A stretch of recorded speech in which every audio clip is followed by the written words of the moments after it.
Good evening. My name is Herb and I'm an alcoholic. Welcome to our 12 Traditions workshop. Please join me in the prayer for an open mind. God, please set aside everything that I think I know about myself, my brokenness, the 12 traditions in you, for an open mind and a new experience with myself, my brokenness, the 12 traditions, and especially you.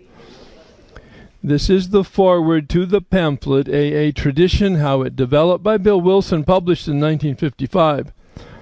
How shall we AAs best preserve our unity? When an alcoholic applies the 12 steps of our recovery program to his personal life, his disintegration stops and his unification begins. The power which now holds him together in one piece overcomes those forces which had rent him apart. Exactly the same principle applies to each AA group and to Alcoholics Anonymous as a whole. So long as the ties which bind us together prove far stronger than those forces which would divide us if they could, all will be well. We shall be secure as a movement. Our essential unity will remain a certainty. May we never forget that without permanent unity, we can offer little lasting relief to those scores of thousands yet to join us in their quest for freedom. It is the purpose of this workshop to review and discuss each of the 12 traditions so we may better understand and apply them to our fellowship and also to our personal lives. Please join me in a few minutes of meditation on that purpose, on that intent. Please join me in the serenity prayer. God, grant me the serenity to accept the things I cannot change, the courage to change the things I can, and the wisdom to know the difference. We are here to talk about our second legacy, unity. And to review the 12 traditions, crosstalk is allowed in a loving and supportive manner. To be informed and helpful are our only goals. I can't tell you how beneficial this workshop process has been for me, renewing my information certainly, but renewing my spirit about the 12 traditions and the spiritual principles that they represent. And so I have some notes from my preparation, some things that just came to me, or some things that I read and thought that they would be useful as sort of setting up a context for tonight's fifth tradition. And the short form of the tradition is each group has but one primary purpose: to carry its message to the alcoholic who still suffers. The long form, which I've read many times and I've heard many times and I've studied many times, it just popped for me this time because it says each Alcoholics Anonymous group ought to be a spiritual entity. I hope you hear that. The group is a spiritual entity having but one primary purpose, that of carrying its message to the alcoholic who still suffers. So I looked up the word purpose. That was one of the assignments, and I thought it would be good to capture that now, and we'll visit it again as part of the questions. Purpose, the end for which an effort is expended. What outcome do we want from the activities that we're going to employ, the resources that we're going to use? What is the outcome that we want? And it's a wonderful way to plan your day, certainly, but probably your life. What outcome do you want? In terms of spiritual entity, if in fact a group is a spiritual entity, then perhaps, play with this, it has a spiritual message. Really. Most of the meetings, but some of them. And then we've compared, all along we've compared the steps to the traditions and sometimes even the specific step to the corresponding tradition. The literature I'm reading seems to do that. Sometimes it's a little bit of a stretch, but it's always thought-provoking.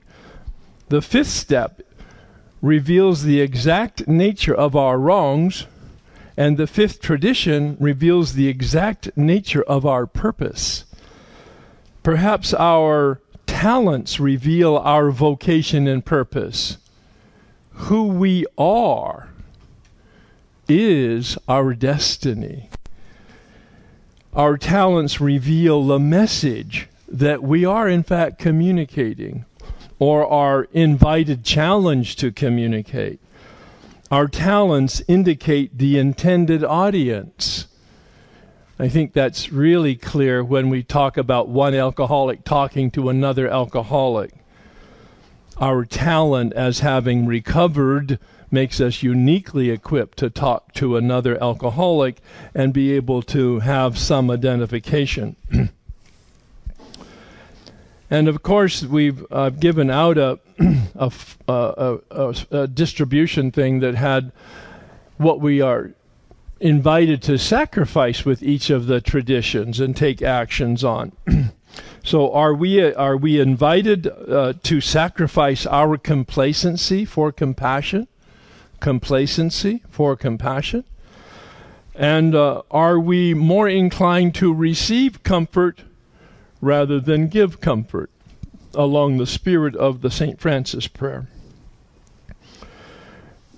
In meditation some time ago, a phrase came to me when I was thinking about a particular aspect of the book that I was writing, my second book, and I actually have this phrase in there.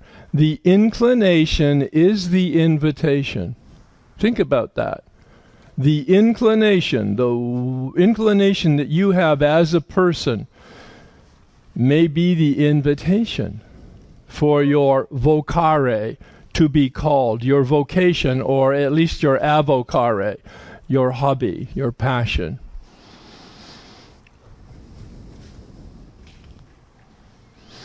And then, given that this is the primary purpose, to carry the message, perhaps our responsibility is to have a message. No. Actually, as I'm thinking about it, we have a message. Every one of us has a message, and we communicate it. Are you happy with the message that you are communicating? Yeah, really, huh? Think about it. In a different context, I said we're all contagious. Yeah. Invited to have a message, invited to carry a message, and in the spirit again of St. Francis, invited to be a message. So just some thoughts for us to start. And let's go to the assignment. We'll take a look at Bill's language of the heart. Oh, by the way, we have now a nice supply of language of the heart. If you don't have it, I encourage you to have it, not only for the workshop. I was asked prior to this workshop, would it be a book that we should have even if we beyond the workshop? And clearly I said, of course, but the reason I said is because it's general service office literature. And I personally believe that if our general service, that's worldwide general service office, decides to put something together and in print, and they take the time and our resources to do that, it's probably a good idea that we be at least familiar with it. And so actually based on this workshop and that thought, I'm recommitting to read in the next 3 months, those 3 books, Dr. Bob and the Good Old Timers, AA Comes of Age, and Language of the Heart, because I know it will recenter me in our history so that we can start out the new workshop with a renewed vigor about some of our history and maybe even remember some of it. All right, so page 82 is Tradition 5. And you know the drill. We look at each page. There are 2 pages here, half a page apiece. And we take a look at it and ask, are there any highlights on that page, or any questions, or any experiences that anybody would like to share with what that page stimulates? George. And George is in compliance. Thank you. The second paragraph. Trying to set an example. The second paragraph says a tremendous responsibility has descended upon us all, an obligation so great that it amounts to a sacred trust, and that's to help the suffering alcoholic, to carry the message, which it describes further on. Yeah. It's a sacred trust because it says it's a life and death errand, this recovery process. It's not about quality of life.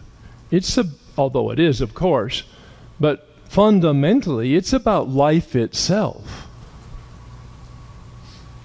We dare not, he says. We cannot. We dare not.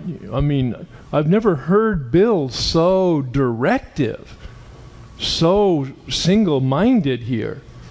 We cannot. We dare not ever be diverted from our primary purpose. I love the line in the first paragraph, which reflects some of the information that we got last time in the fourth tradition, where it said, the good may be the enemy of the best. And this says, did you just turn it down? I don't know. Is that still working all right? Okay. To do one thing supremely well, than many things badly. In other words, there's only so much time and energy. And if we try to do too much, we don't do anything as deeply or as well as we possibly could. Now, maybe that's just the outcome that you want.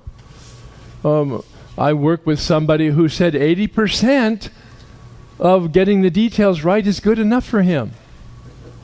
Made me shudder. But he really meant it.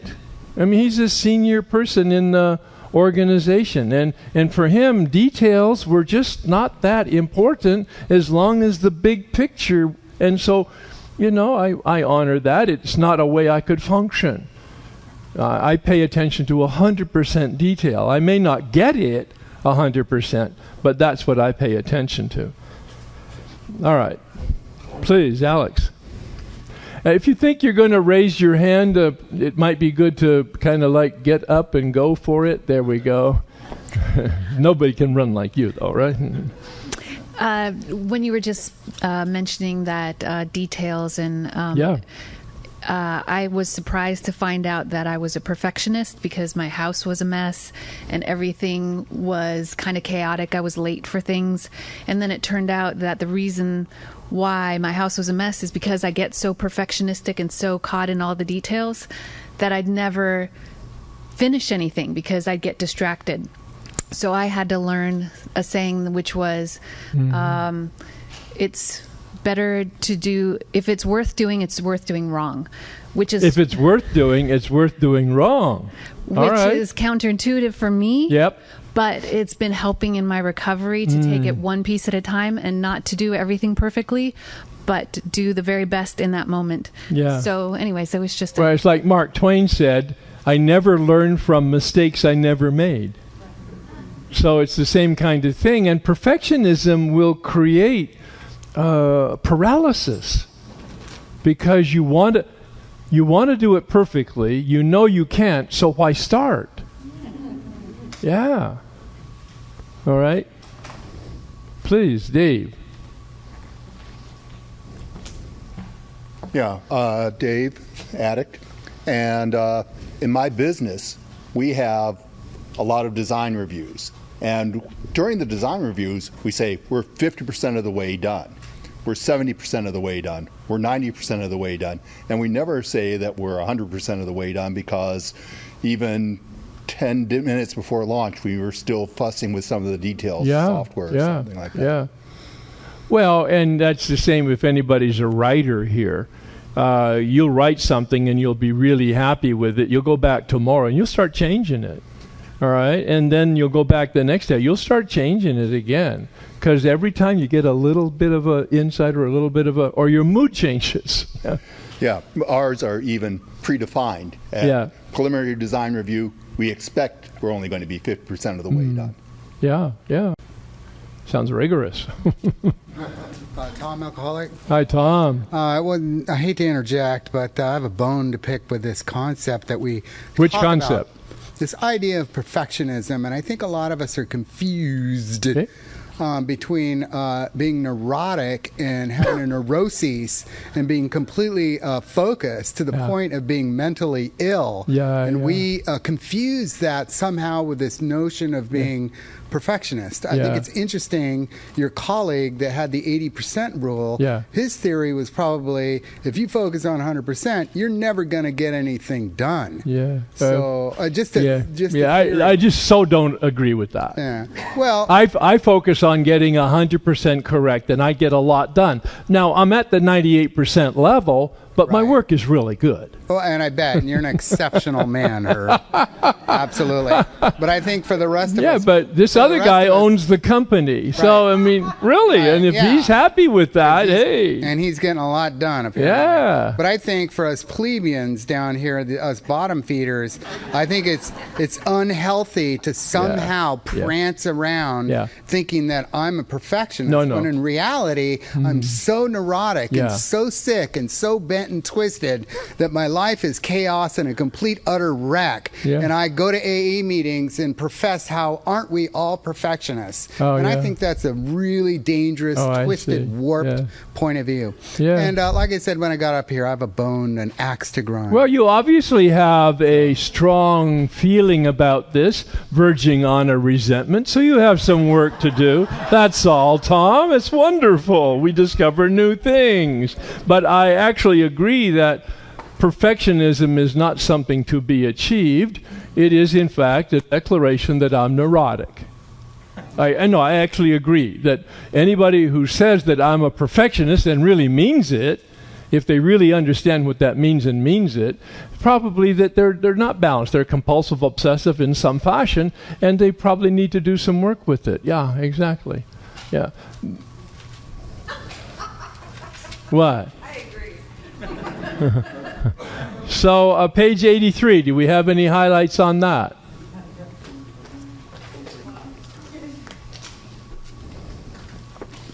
Hi, I'm Anastasia. Hi, Anastasia. Al-Anon.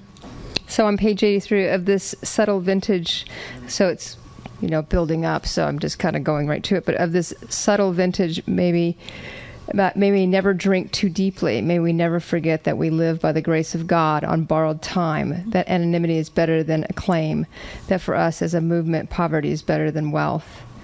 Yeah. I think it's profound. And the page prior to that, I think that goes in conjunction, is this whole idea of, should our present success continue? I like that he used the word should. Yeah. It's because it's possible that it won't. Yeah. And it can't. Very if humble. we actually don't stay present to this idea of, mastering the purpose of our own recovery, as well as to demonstrate and look for the opportunity of service as an attraction versus a promotion. And should we actually be successful in that, the humility that comes with it, the responsibility that comes with it, I just found it very profound how he languaged it on page 83 as this of the borrowed time, and that we're living by grace, so we're certainly not doing it on our own, right? And that it is subtle, the whole process of recovery, because at any given point, as we talk about in our character defects, it's not if it shows up, it's when it shows up. And that's the vigilance in which I think the responsibility of this tradition is talking about. Yeah, we live by the grace of God. Anonymity is better than acclaim. He practiced that. And you read his history, you know that he really shunned the kind of national, international recognition that he was offered. And he turned it down. And then one of the brilliance of the movement was its commitment to poverty, all right? Meaning that as an individual, you can't contribute to AA unless you're an alcoholic, and you can't contribute any more than $3,000 a year. And they have, in fact, had wills read that have bequeathed to them anywhere from $100,000 to $1 million from the will, and they had to send the check back because they don't receive money except from individuals who are alcoholic and no more than $3,000 a year, because they know that money would corrupt the deal. All right?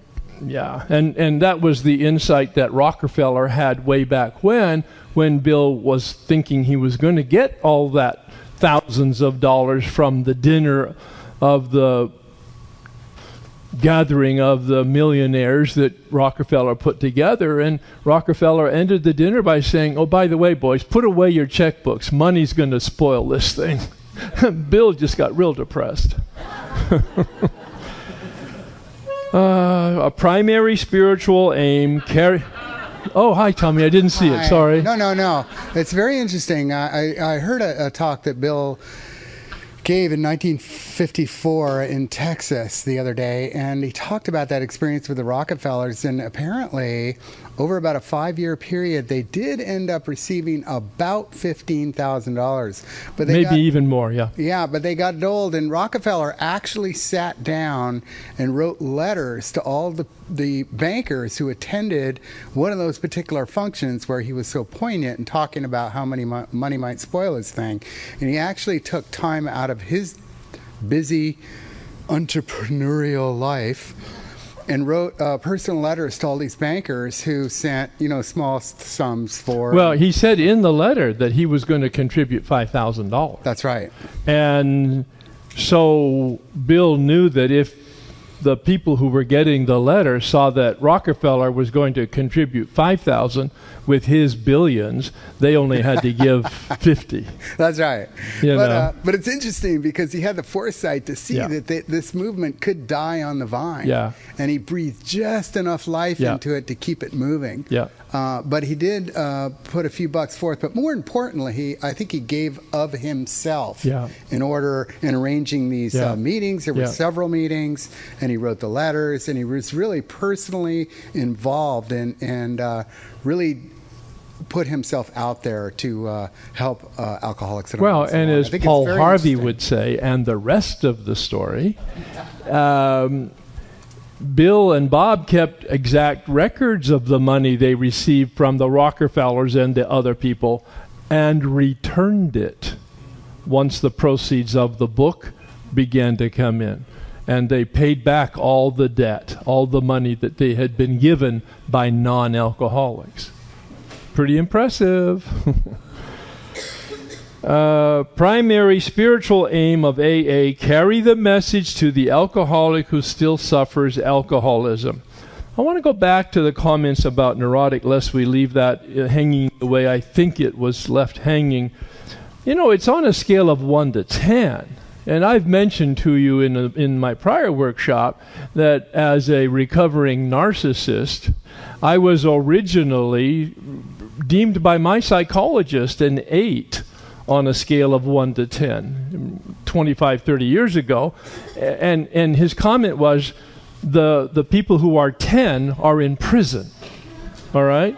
Yeah. So he was trying to get my attention, which he did. But recently, a couple years ago, I asked him, Dr. Alan Berger, so what does it look like now? And he said, probably 2, 2.5, 3. So there's been an incredible improvement, but not a full recovery. All right? And so that narcissism it's a DSM label. All right? It's definitely more, maybe even more than neurotic.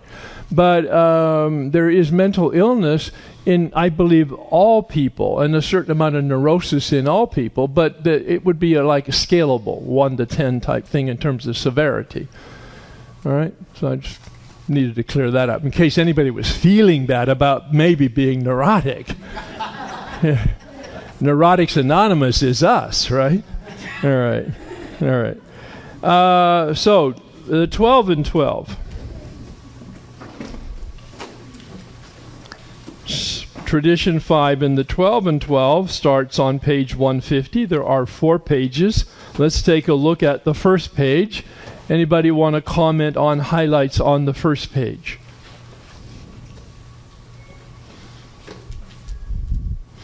Well, the only highlight I have is that, again, shoemaker, stick to thy last, Jason, did you want to make comment about what I'm making comment on? Yeah, Well, then go ahead.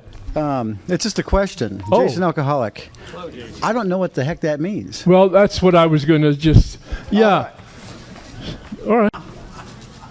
So he's saying...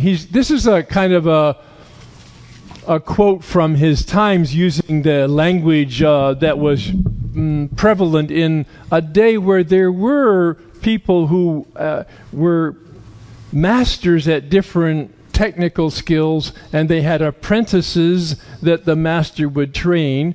And so this is a shoemaker, kind of one of the wisdom sayings. A last is something like the foot made of wood that they form the shoe around. Right. So in the shoemaker of old, and we have one in our neighborhood, actually. He's from the old country, whatever country that is. And he has he's created this magnificent place where he does absolutely fabulous work in terms of making shoes or repairing shoes. But he has a last, which is, as we pointed out, that it is something that fits into the shoe that they can then work on. Please, Justin. Justin Alcoholic. You know, I read this this weekend, and then I started thinking, like, this is the heart of the matter. He stuck it in the middle because it was so important, you know, that this is really what AA is all about. Yeah. And the only thing it's all about. It's not about anything but helping others. Yeah. Oh, I mean, I agree. It's the 12th step, isn't it? Having had a spiritual awakening, we tried to carry this message to alcoholics. In the step workshop, I challenged us to answer, so what's the message I'm going to ask you here? He says each group has but one primary purpose, to carry its message to the alcoholic who still suffers. So what is the message of the group? That's not a question necessarily, but because you had something else to come up with. George Barrett, alcoholic. Well, the message of the group is that we have an answer to alcoholism. We have a solution. That's the message. That's right.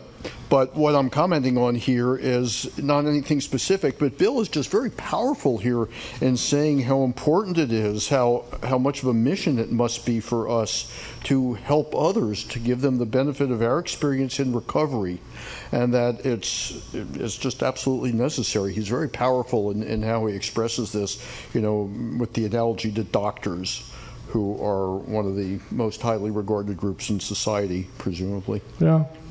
Well, in fact, listen to the language that he uses. Just as firmly bound by obligation are the members of Alcoholics Anonymous who have demonstrated that they can help problem drinkers as others seldom can. I mean, that's as much of a directive as I've seen Bill give, where he's usually much softer than that. And George pointed out, in terms of the answer to the question, that the group's message is that we literally have a way out from the problem. All right? We have a solution to your problem.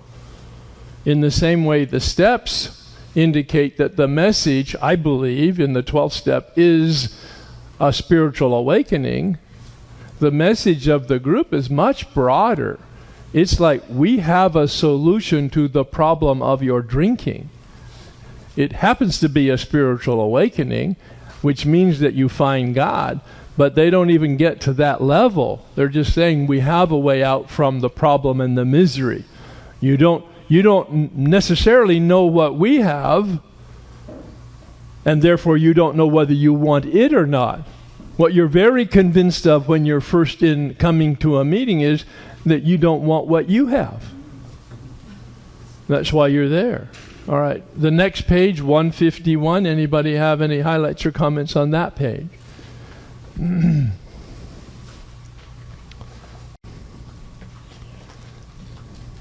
Hi, Kim, Al-Anon. Hi, Kim. There is another reason for the singleness of purpose. It is the great paradox of AA that we know we can seldom keep the precious gift of sobriety unless we give it away.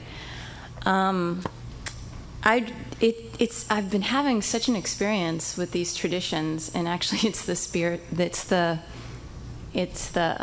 experience of really working the steps. 'Cause until I work the steps in myself, I can't really have that primary purpose. I have to get out of myself first, and I've been having that experience. But in Al-Anon, our primary purpose is that we help families of alcoholics. Okay. And so I had this experience the other day, and what it does for me is after a meeting, there was a woman who didn't get to share. And so I went over to her and I said, "Do you want to share?" And she said yes. And so she shared, and I felt her pain as I was the newcomer too. And I felt in that moment my primary purpose was just to listen to her, just to let her say it out loud and to listen to her, right. And not, watch myself in my defects of let me say the right thing, let me enable, let me pick a slogan, let me feel good about making you feel good, and it was I just sat there in the moment. I was having my own 12-step experience, but I was listening to her, and she was just in a lot of pain. But it is that mirror image, because when I greet someone who's in pain, that's who I used to be. So I can go right back to that day. And so it is that kind of unification of that experience of sharing our experience, strength, and hope. And the primary purpose is really helping me, because there's really nothing for me to do except share my experience, strength, and hope. Yeah. That's what and share it in that case by just listening. All right. And, we're really good animals. At the basic level, human beings are really good animals. And they have a sense when you're listening. And they have a sense when you're listening from your experience. All right? And I'm reading some material now on attachment theory in psychotherapy. It's amazing, all right, the kind of research that's been done about our ability to perceive in an unconscious way all the stimuli around us that's not verbal, that's not conscious, we're just receiving the message at a cellular level. And this is research now, and it's actually really startling. It's motivated me now to know more about what goes on in the brain, actually. So you'll be getting more of that next year.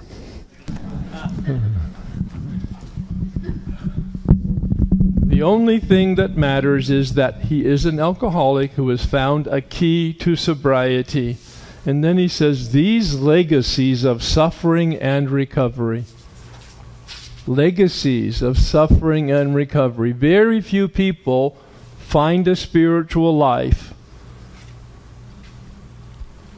unless they have, in fact, had some type of suffering and they're looking for a solution. Please. Bonnie, alcoholic. I was going to tie the last reading along with this one. In the center of the grapevine reading, it talks about our singleness and purpose, and that eventually society will think us able to cure the world. Oh, yes. And in here it talks then more singly about the alcoholic.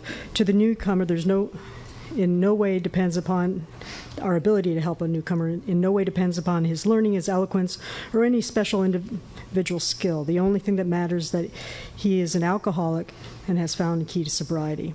And in maintaining that primary purpose and trying to make sure that others are able to relate to people with similar problems, a lot of other 12-step programs have come up. And I'm finding that in Alcoholics Anonymous, there isn't always that singleness of purpose. If I go to an Al-Anon meeting, I can't say that I'm an alcoholic. If I go to an NA meeting, I can't say I'm an alcoholic. But many people come into AA and bring all their other issues. Yeah. And seems to be a watering down of that singleness of purpose. Yeah, there's a couple, what do they call them? Circuit speakers. I've heard talk about there is no alcoholic and addict, alcoholic and food addict, alcoholic and sex addict. Your point is that I'm an alcoholic. If I'm in a meeting of Alcoholics Anonymous, I'm an alcoholic. And I spent 6 months with the Al-Anons when I was about 10 years because I knew I needed some more information and some of that wisdom that they had. And boy, right away, when I went in the meeting, because it was a local meeting and they knew who I was, they made it really clear, you don't talk about your alcoholism or that fellowship, all right, as your point is. And at first I thought, don't you know who I am? And actually they did know who I was. That's why they warned me. So, but your point is so valid in terms of potentially watering it down. You can believe anything that you want, and you can say about yourself anything that you want, but respect the culture and the traditions of the meeting. Please. I'm Sarah, and I'm a food addict. Hi, Sarah. And I could use a little bit of help about that, because it seems to me that that's putting an awful lot of emphasis on the substance. Yes, it is. Rather than on the disease. That we have a common disease. Do we? Well, if cravings, I think a lot of the 12-step programs mine is based on that when we take in a certain substance, with me it's flour and sugar, which basically... So you have a common reaction. Yes, craving and obsession. And the dynamics of the disease are the same, but the substance that's involved is different. Right, but how important is the Apparently substance? pretty important. Okay, but that's why I'm asking why. I would even go so far as to say, I'm not saying that cancer doctors should come into an AA meeting and talk about how their consciences, they didn't. But I don't know that I agree with this part where it's talking about... Well, you don't have to. That if a cancer doctor doesn't follow his path and is self-seeking instead, that he's going to suffer, because I think he's going to suffer in the same way that we suffer. He's going to be disconnected from God, and he's going to have the consequences of self-centeredness in his life. So I just, I don't... What happened to the Washingtonians? But didn't they go in a totally different direction? Yeah, they wanted to solve other problems than alcohol. They wanted to solve slavery. They wanted to solve women's rights. Okay, that's different. That's like in a different ballpark. I think it's about identification. Well, I think you couldn't identify with... Oh, okay, you've made your point. Okay, thank you. Kim, hopeful alcoholic. Along the lines of what that lady was saying a couple of months ago, I was at a meeting in my home group, and it's part of a group, and a girl identified as an addict. Yep. And I stopped her. And I'd already discussed with people who know the tradition better than I do about this. I said, should I pull her aside? And they go, no. Stop her in the meeting. You pull her aside, you're making it personal. This is a meeting thing. And I stopped her, and she went, I said, this is a meeting of Alcoholics Anonymous. And it says in the format, only alcoholics can participate. And so it's an open meeting? An open meeting. Got it. The meeting exploded. This is a very important issue. No, wait. Let's not jump out. Let's have hands rather than anarchy. So the meeting exploded. I'm the devil. I don't care if you identify as an alcoholic mass murderer. But if you're going to speak at a meeting of Alcoholics Anonymous, I want to hear the word alcoholic in your identification. So everybody went nuts, boom, boom, boom.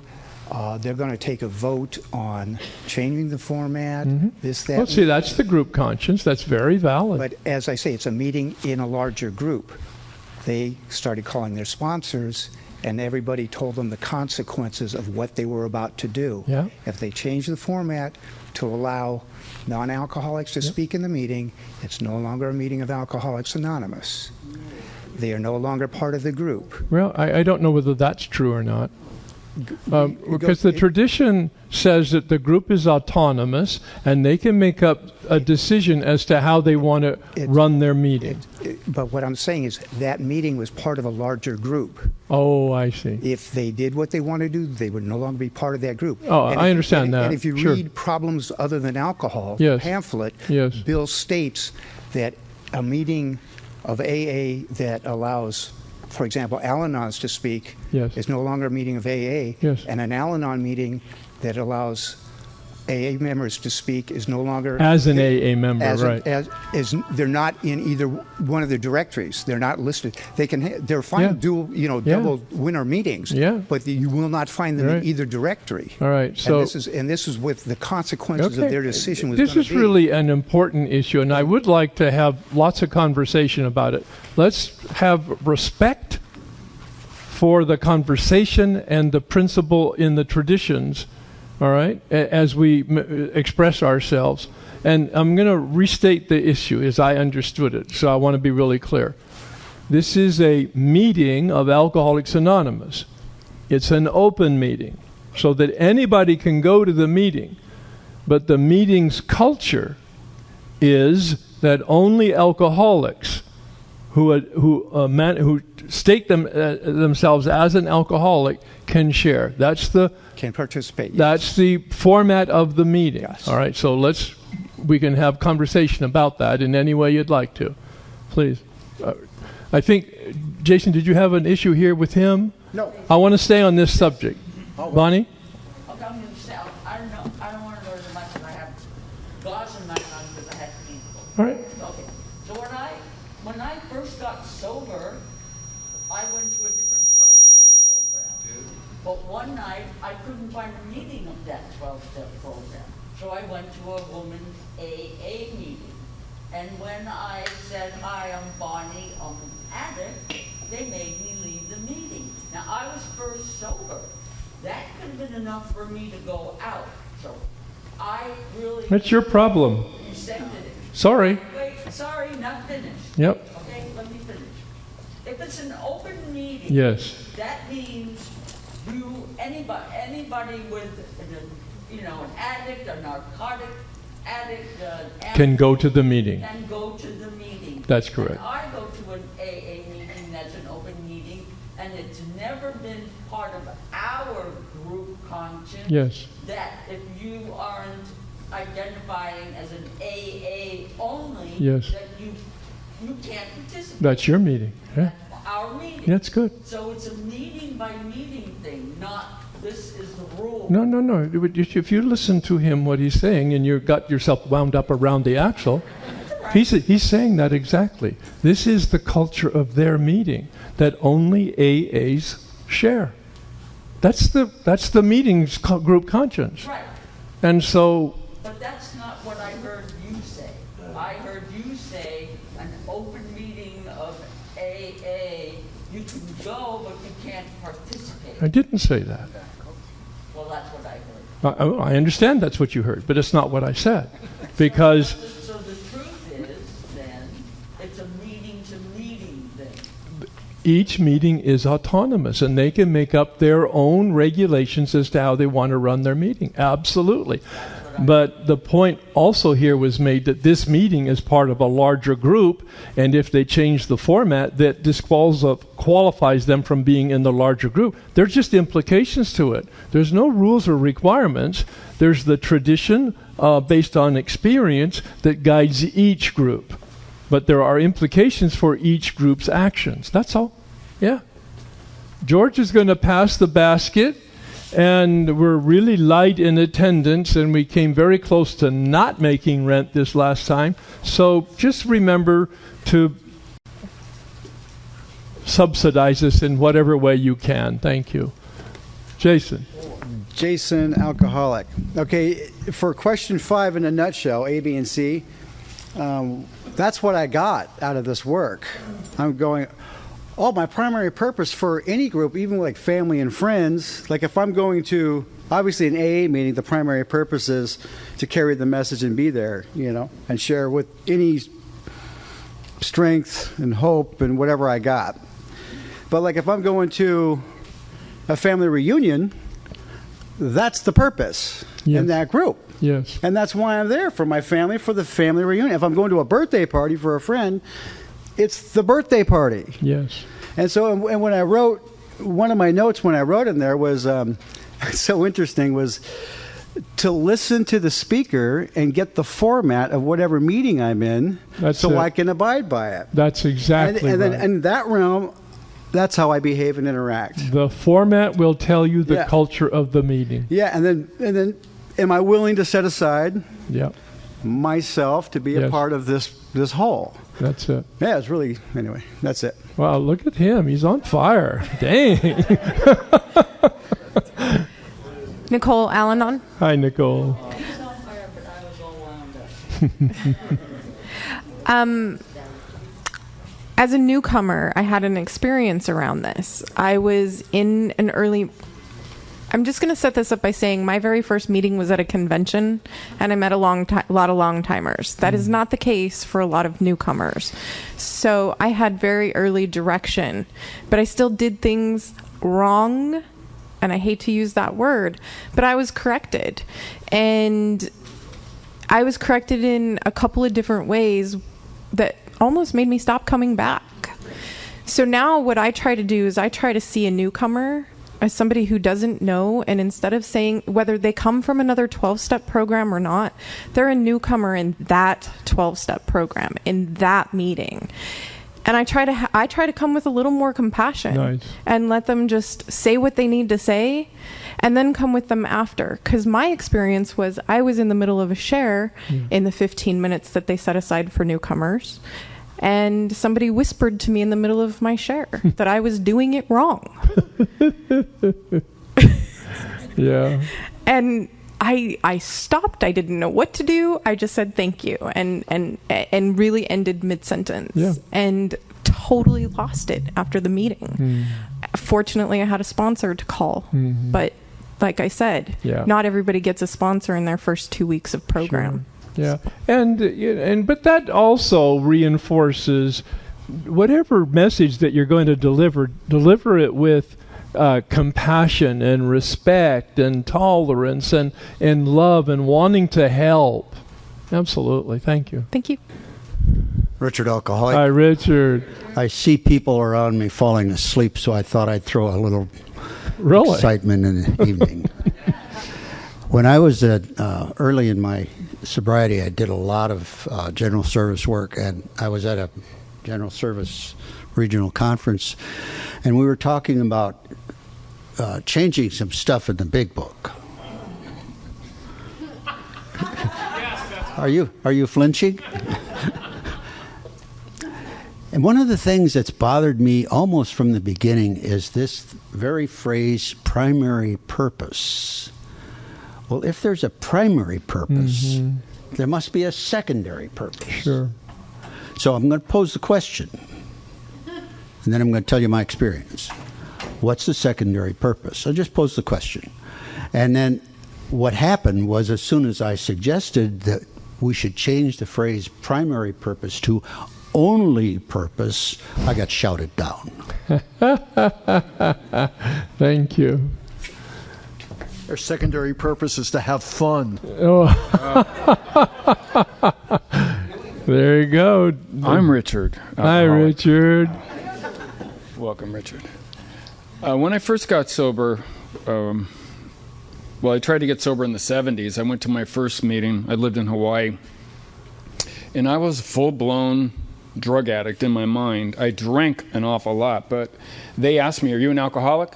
And I said, oh, God, no. Yeah, no way. No. Even though I brought 2 beers to the meeting. Yeah, right. And I had it out on the ledge and finished one during the break. But no, I am not an alcoholic. But then I got sober in 1981 up until now. And there was a mixed bag, because we used to have a newcomers table where, you had tables back there for the newcomers. It was like the meeting and then like the child's Thanksgiving dinner over there, And they would really, kind of put in our head, this is an Alcoholics Anonymous meeting, this is that. But then a couple of the old-timers, they would just say, well, Bill and Bob, they both took drugs too. It's right in the big book. They took sedatives and now, But what I wanted to say, that the big change I've seen recently, I go to a meeting where you have to have over 10 years to speak. A lot of newcomers come, and it upsets a lot of people, and people come back years later. I was so upset about this, but now I have 10 years and I can speak. It used to be, for some reason, people went ballistic when somebody would not say they were an alcoholic. I'm just, listening, or, they'd have them leave, and, it was a little skirmish. But lately, we did have a talk about it, and it was great. Last week, somebody said, the judge sent me here. I got a DUI. And, a year ago, 2 years ago, they would have, questioned them more, and it's a little embarrassing, actually. But now we just clap, and, oh, you got a DUI. And everybody, they're like, oh, I guess I'm welcome, And it's kind of cool. It's very cool. So by implication, they're saying you have a problem with alcohol, or at least you're beginning to experience something. Right. And I like to, if they're there and they say that, and they're not sure they're an alcoholic, I always like to share my experience, and then at the very end say, and I never had a DUI, just lucky, I guess. But I've seen it change, and I totally respect Clancy when he talks about it. Boy, when he is so convincing. I mean, his certainty could boil water. When he talks about it, you're like, yeah, throw these guys out, But I wouldn't want to go to an AA meeting and listen to somebody talk about gambling for from the podium for 15 minutes. I have no clue what the hell he's talking about. To me, it's like, stop throwing your money down, Right, like they should have said to you, Richard, stop drinking. Yeah, exactly. Yeah, really, and of course you would have listened to that. And then I was just thinking, I go to a lot of different meetings. We go to a cigar meeting where, it's right in the format. Our primary purpose is stop drinking, although we smoke. It should be, actually, I was just thinking, combination AA, Nicotine Anonymous meeting. Rob. I'm Rob, and I'm not an alcoholic. And I'm going to speak anyway. So there you go, if I'm allowed. I might maybe show a little bit different perspective on this question, and which may be controversial, but I don't shy away from controversy. Because if we're talking about the fifth tradition, we're talking about the primary purpose to carry the message to the alcoholic who still suffers, or the addict, whatever type of meeting it happens to be. And, instead of thinking about who gets to speak, I like to look at what do you say? And it seems to me, alcoholic, non-alcoholic, if you're going to speak, what you say should carry the message, should carry your message. So quite frankly, I mean, at my meetings, when someone starts their pitch with, I really needed a meeting tonight, I really need to share, I get a little bit nervous. I get a little bit judgmental. Sure. Because then I feel like I don't hear the message. I want to yell at them. This is not group therapy. Well, that's right. That's sort of what I'm getting at. So yeah. I mean, I think my understanding is if we're there to, I think I've totally lost my train of thought. I don't know, got nervous. Well, you said you had something potentially controversial to say. Well, you don't find it controversial, is it? I guess what I was kind of taught is, when I speak at a meeting, talk about the solution, talk about hope. Talk about the problem for a little bit. Right. But then talk about the solution by a lot. If I have personal problems to talk about. That's why I have a sponsor. That's Yes. why I have a phone. That's why I have fellows and Yes. their phone numbers, Yes. and Yeah. that's how I work. Yeah. That's how I deal with that. So. Yeah. Yeah. Fortunately for me, in the first 5 years of my being in AA, I did treat the group like group therapy, and nobody corrected me. And I was able to come back until I was ready to work the steps and have a change so that it was no longer group therapy. Oh, now I remembered why I came up here. When he said it's been a long day. He's my poster child for ADD. I kind of remember when also they would say, they were really good back at that table. They would say that, if people came and say, I'm an alcoholic and I'm an addict, it gives you that little bit of separation. I'm either better than you or worse than Different. you. Or you'll not understand me because I did this. And then also one guy used to say, that's just like saying, I'm from New York, New York, New York, New York. It's just like, you're from New York, Yeah. All right, thank you. My pleasure.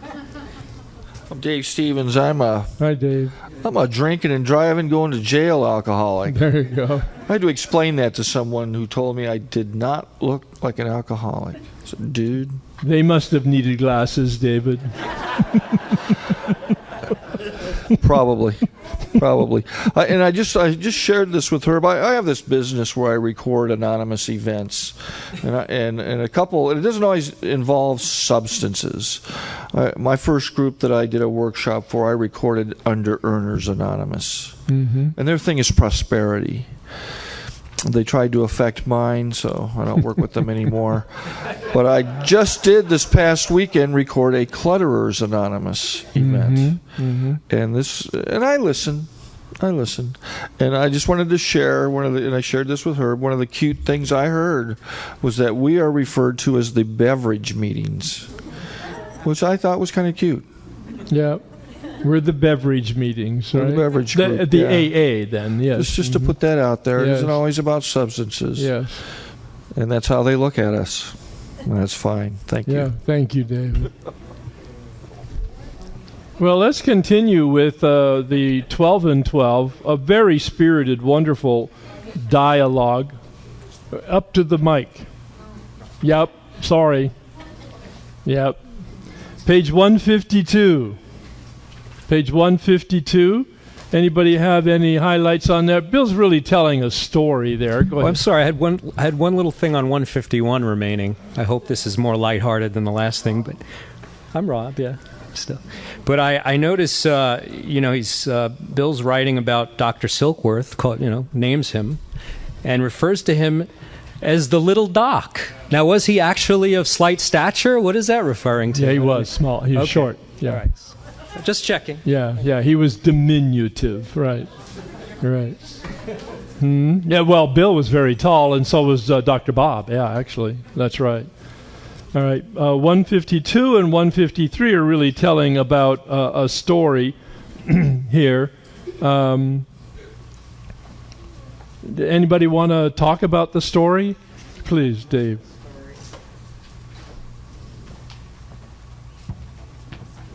Well, Dave, addict, not alcoholic, but not better than you.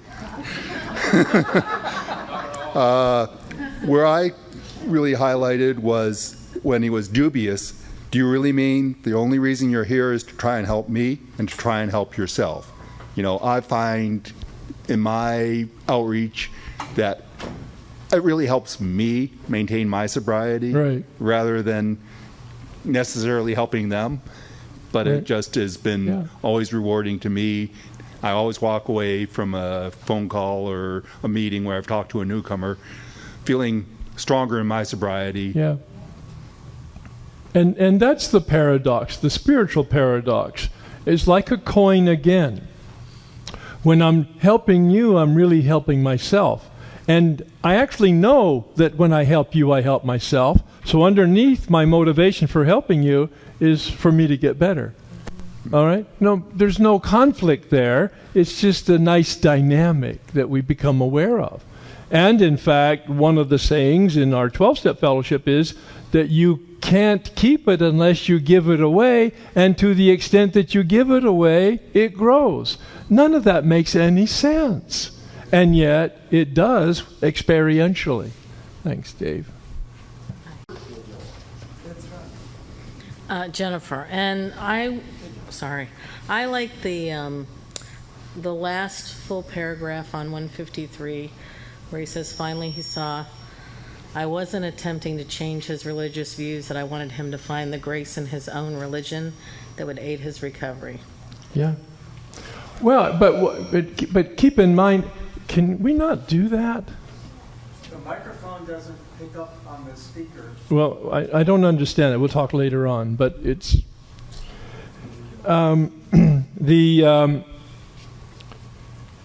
I love it when he confronts this guy, and he says, well, how come you're here? What's the angle for you?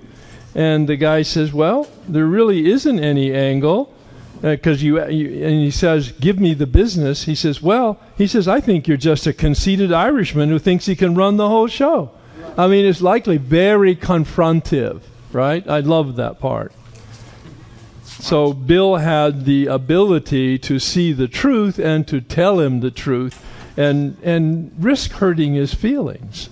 Humility was the main key to his sobriety. John?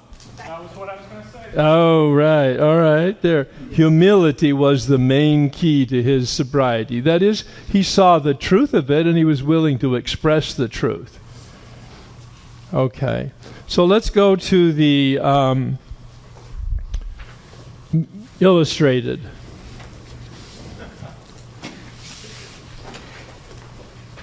Now, there's a lot of cartoons on it, of course. Let's see.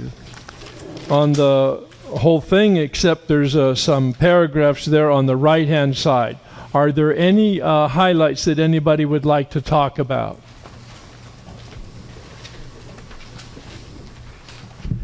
And George Barrel, addicted to alcohol. It says, the business of staying sober must have top priority. If we fail at that, we can't succeed at anything else.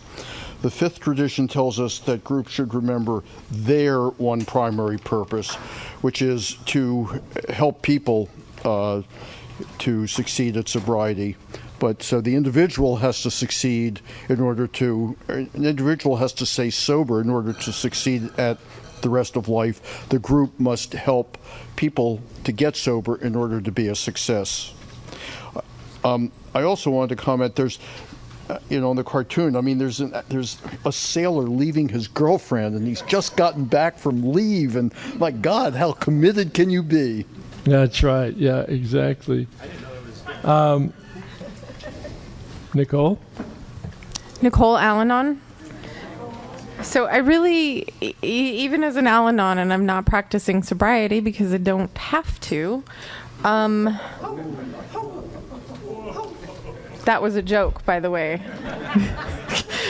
Keep your day job. Obviously, I know my sobriety just sucks way worse. It's not just a substance. So anyways, it's where I love this, where it's like the happy guy with all the sad guys. I'm responsible when anyone anywhere reaches out for help. I want the hand of AA always to be there. And for that, I'm responsible. My entire week has been nothing but Tradition 5 with my family. Mm-hmm. There was a tragedy in my family, and it's one of those that can either tear the family apart or bring the family closer together. And fortunately for me, I have the steps and up to Tradition 5 now.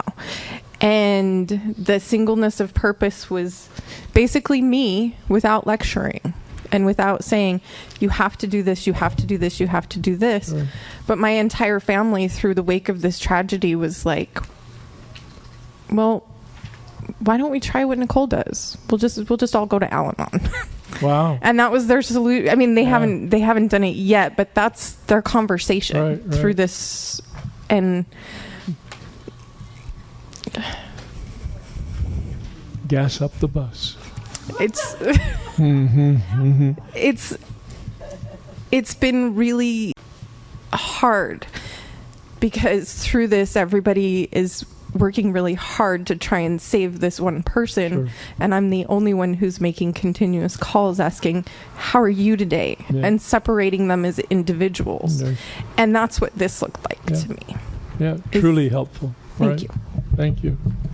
Yeah, and we posed the question early on in the workshop tonight about what the message is, and somebody made reference to it, and quite frankly, it's here in the literature. This literature is put out by General Service, and in the in the fourth paragraph, the very last sentence, full sentence, through the personal experiences of its members, it is qualified to carry only one message: how an alcoholic can recover in AA. See, there's the message of the group, of the meeting. It may not be the message of the 12th step, which I interpret differently, but here the reinforcement is that the meeting message, if it's a healthy meeting, is how can you recover, if it's an AA meeting, from alcohol, if it's an Al-Anon meeting from whatever they term the appropriate word, or in your own particular fellowships. Tom. Tom, alcoholic. It's interesting how as individuals, obviously we evolve. This notion of responsibility, I do a lot of jail panels. I got sucked into doing a secretariat meeting now, and I'm 17 years sober, and that's a pretty good run. A lot of us are in this thing for the long haul. And this idea that, I help you because I benefit, like we go into jail and, the only reason I'm here, I really don't care about you. I'm here because I need to stay sober, and that's why I'm here. And I'm an inmate sitting in the back row thinking, if I get close enough to you, buddy, I'm going to stick this pencil right in your eye. Right. And because I don't think that's what's really happening at all. And I think over the long haul, we transition from this notion that I help you because I benefit to a notion of responsibility, and that we do the right thing because it's the right thing to do. And over the long haul, I think that's really more what we're talking about here. Well, I believe it's an organic growth, and there's even a third stage beyond that where we're doing it because, in fact, it's the only thing that we're drawn to do. Because organically, we've transformed to a place where we really mean it. We care for one another. It's no longer work. It's no longer even an intention. It's a way of life. Exactly. Thank you, Tom. Doris. Hi, Doris, alcoholic. Hi, Doris. You can turn the mic down a little bit. There you go. I love the responsibility pledge. It's so amazing. And some sponsors, how they are so perfect to really punch you in the gut and awaken you. And I'm doing time. I'm in Amsterdam, in Holland, and I call AA, and this wonderful woman came into my life. And she came with a big book. And she said, if you want to change the way you live and you want to learn how not to drink, you got to do what it says in this book. You follow my suggestions and do the work. You're just not an alcoholic. You don't know how to live. When you get out of here, you're going to know how to live, and you'll have a family anywhere in the world in Alcoholics Anonymous. Every time, every week she came, she read the responsibility pledge. Like after 9-10 months when the fog was lifting, I said, who are the hands of AA? And she grabbed my hands and said, these are the hands of AA. Yeah. And she let me go and said, these are the hands of AA. And yours, and yours, and yours, and yours. The few people that were in that room, she said, and yours, and yours, and yours. I mean, thank God for people like that in Alcoholics Anonymous. Thank you, Doris, very much. Well, and thank you, yes. And you know that the format that we use in the closing, pay attention today, has adapted and adopted that responsibility statement so that it covers as a umbrella all of our fellowships, and I use the term we instead of I, all right, because I think that's so pertinent to exactly sending us out with that sense of responsibility.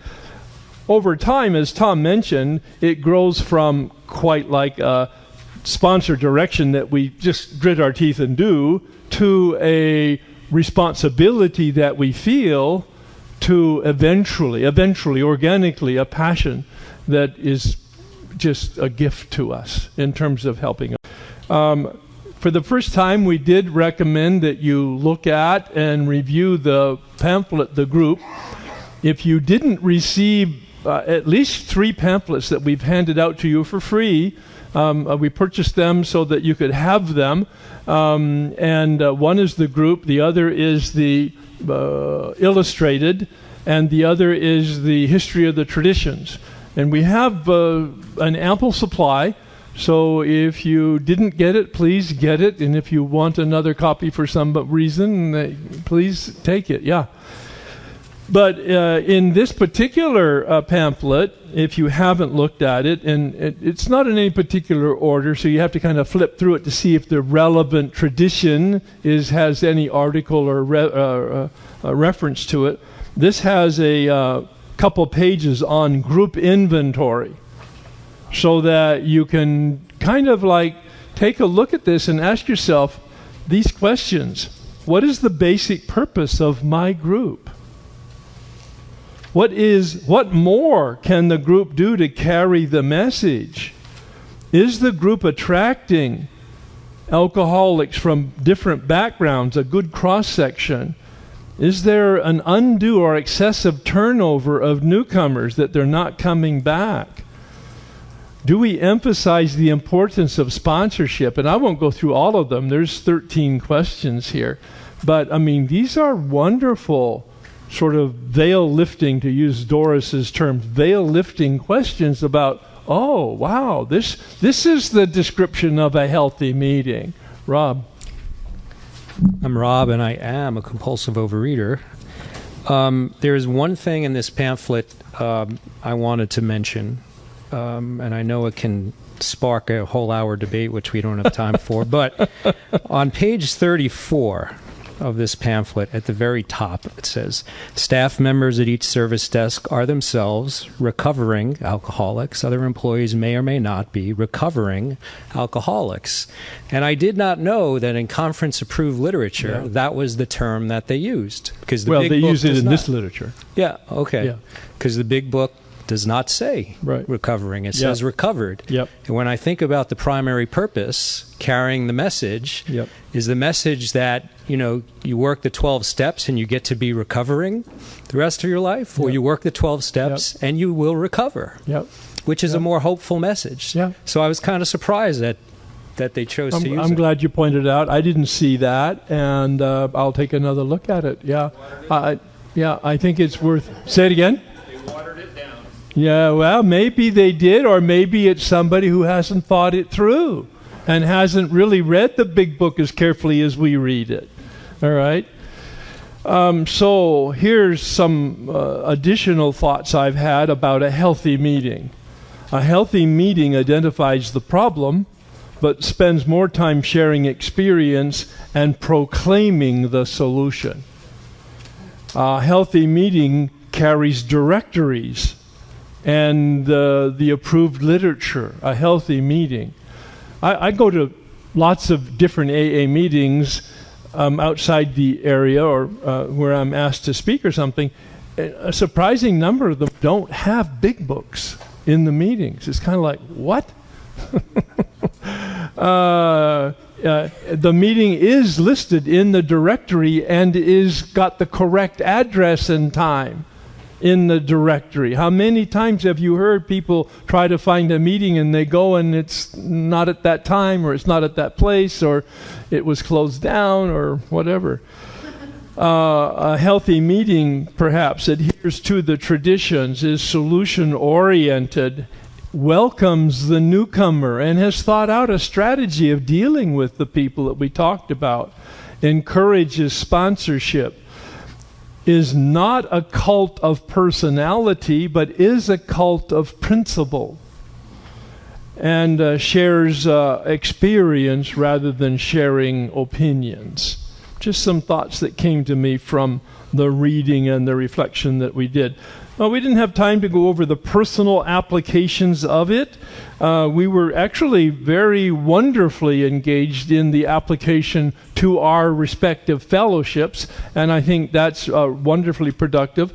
I hope for your sake, for your purposes, for your personal growth, that you've looked at the other items and invitations to reflect these questions and applied it to yourself and to your relationships at work and to your family and to your friends, because I do believe that that's quite helpful, and one of my primary purposes of doing the Traditions Workshop.